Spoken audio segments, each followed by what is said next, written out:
Welcome to this second scoring process informational video sponsored by the California Department of Education.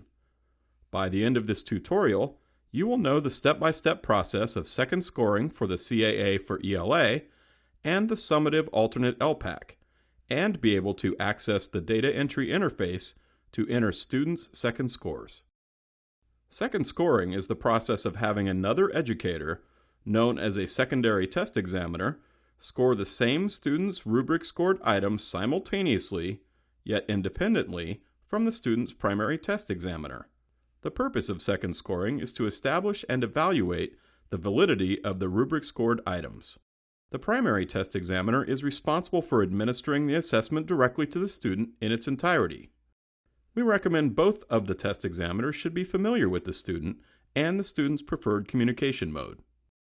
The CAA for ELA has two forms for each grade level test in grades 3 through 8 and grade 11. A subset of schools assigned to Form 2 will be required to participate in second scoring for that year. Approximately 1 to 3 items in Form 2 will require second scoring. Second scoring assignments can be accessed through the CAA Test Administration webpage on the CAASPP website by selecting the CAA for ELA Second Scoring Assignment link under the Second Scoring for the CAA for ELA section. The summative alternate ELPAC has 2 test forms per grade level or grade span. A subset of schools assigned to Form 2 will be required to participate in second scoring for the summative alternate ELPAC.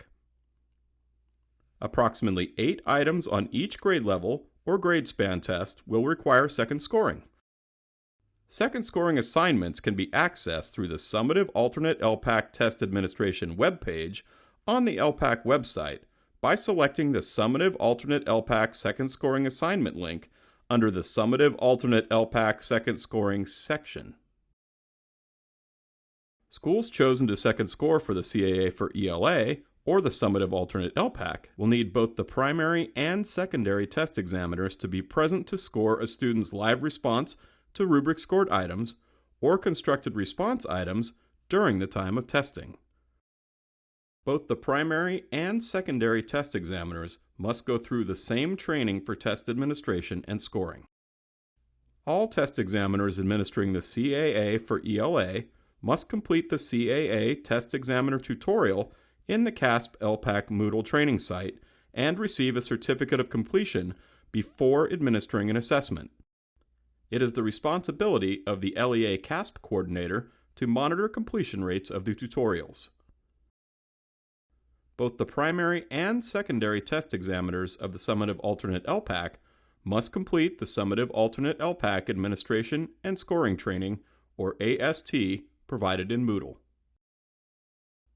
Additionally, in preparation, test examiners should work with their coordinators to confirm that a TOMS account with a test examiner user role has been assigned to them.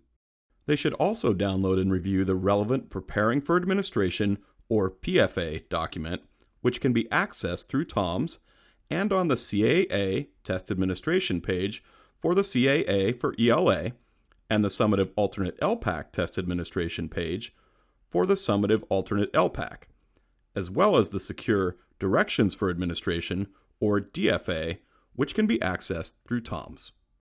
Watch the step-by-step video of how to enter second scoring results into the DEI, which can be found on the Videos and Quick Reference Guides page of the CAASPP and ELPAC websites. Finally, test examiners can review the high-level How to Second Score for the CAA for ELA handout found on the CAA Test Administration webpage and the How to Second Score for the Alternate ELPAC handout found on the summative alternate ELPAC Test Administration webpage.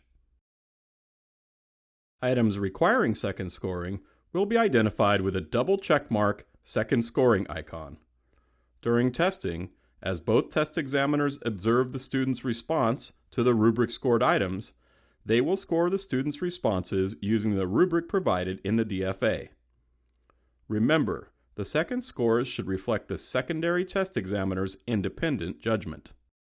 As for the actual scoring, test examiners have 2 options. They can enter the student's second scores directly into the DEI at the time of testing. They can also use a printed score sheet provided in the appendix of the DFA to initially record second scores during testing. With this option, test examiners must then input the scores from the document into the DEI before the end of the administration testing window. The score sheet can be found in the appendices of the DFA. Test examiners must be familiar with the DEI prior to testing if they plan to enter students' scores during testing. To access the DEI, first prepare your TOMS username and password and the student's SSID. For the CAA for ELA, go to the CAASPP website. Under the Test Administration tab, select Data Entry Interface in the resulting drop-down list. For the summative alternate ELPAC, go to the ELPAC website and select the Data Entry Interface and Teacher Hand Scoring System button on the left side of the screen. Then select the Data Entry Interface button at the top of the page. To confirm that students' second scores have been submitted, LEA coordinators and site coordinators may use the LEA level or school level second scoring report in TOMS. For additional information, please visit the CAASPP website or ELPAC website. Thank you for watching this CAA for ELA and Summative Alternate ELPAC second scoring informational video. If you have any questions, please contact your LEA CAASPP or ELPAC coordinator or site coordinator.